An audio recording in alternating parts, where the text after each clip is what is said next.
je suis particulièrement honoré de vous retrouver. Je suis prête, c'est quand tu veux. Bonjour à tous. Quand on veut faire un reportage sur la protection de l'environnement, généralement on vous emmène faire un tour en forêt ou en montagne, rarement dans une entreprise. Peut-être parce que ça fait pas rêver.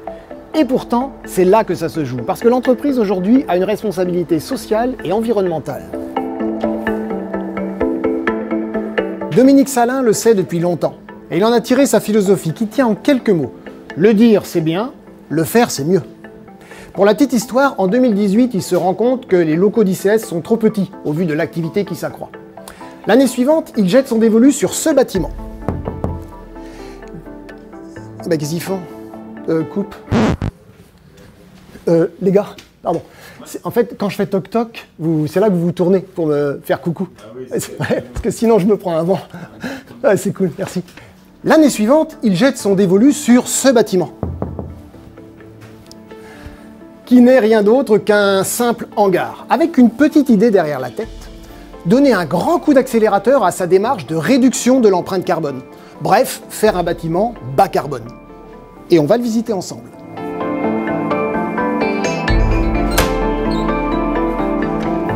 Ici, on chauffe et on rafraîchit le bâtiment avec de l'eau. Elle est stockée dans ce ballon d'une capacité de 7000 litres. Cette eau va circuler dans les panneaux rayonnants situés dans tous les plafonds du bâtiment. Quand on a chaud, on la refroidit. Quand on a froid, on la réchauffe. C'est coupé. Oui, je suis assez content de ma dernière phrase. Quand on a chaud, on la refroidit. Quand on a froid... Oui, bon, en même temps, elle est pas de toi cette phrase. Non, c'est pas de moi.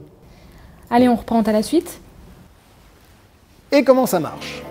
Pour chauffer l'eau, il y a deux systèmes complémentaires, des panneaux solaires et une chaudière à bois. Allons déjà voir la première installation.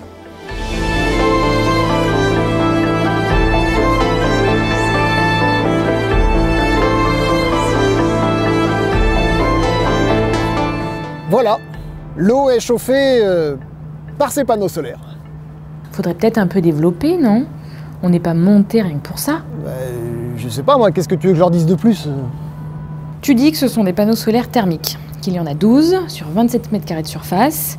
Tu dis qu'ils produisent 50% des mégawattheures nécessaires au chauffage et à la production d'eau chaude sanitaire. Enfin, j'en sais rien, moi. Ouais, ok. Et les 50% restants, ils sont chauffés comment? Par cette chaudière au bois. Elle prend le relais des panneaux solaires thermiques qu'on vient de voir quand leur apport n'est pas suffisant.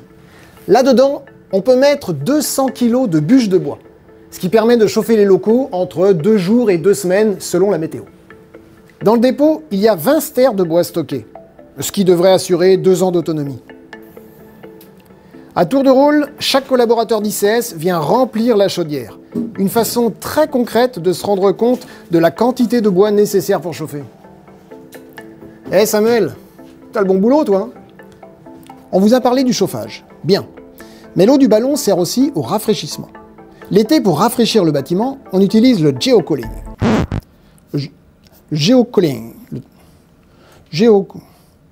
Mais ça se passe à l'extérieur. Le geocooling, c'est un système de 4 sondes verticales installées à 100 mètres de profondeur, là où la température est fraîche et constante. L'eau qui circule va se rafraîchir dans les profondeurs du sol et s'en va circuler dans les panneaux rayonnants des plafonds.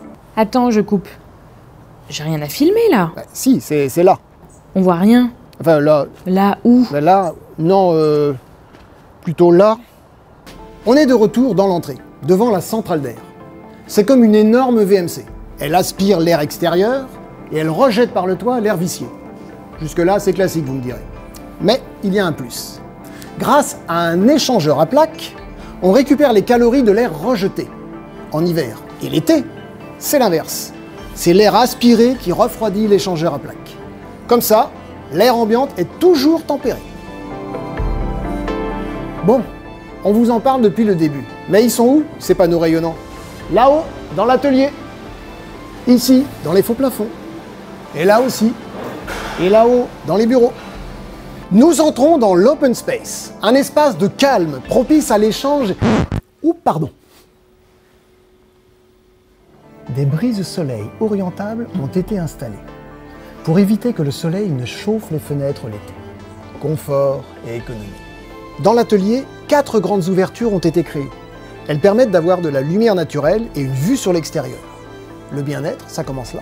Travailler dans le confort et limiter sa consommation d'éclairage artificiel, une autre volonté de l'équipe ICS. La démarche bas carbone d'ICS ne se limite pas au bâtiment.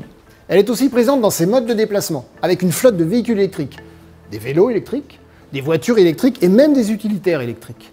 ICS fonctionne à l'électricité, mais à l'électricité propre. Oui, parce que depuis 2017, l'entreprise est sociétaire de Enercop, qui garantit un approvisionnement en énergie 100% renouvelable. On vient de finir cette belle visite du bâtiment, on est sous le charme, vous n'avez pas fait les choses à moitié. Une question, est-ce que dans votre tête, vous avez un petit vélo ou une vraie bonne idée? J'espère que c'est plutôt une vraie bonne idée. On a voulu, lors de cet aménagement, associer l'ensemble des collaborateurs à la conception des lieux pour que cet espace soit l'espace de toute l'équipe.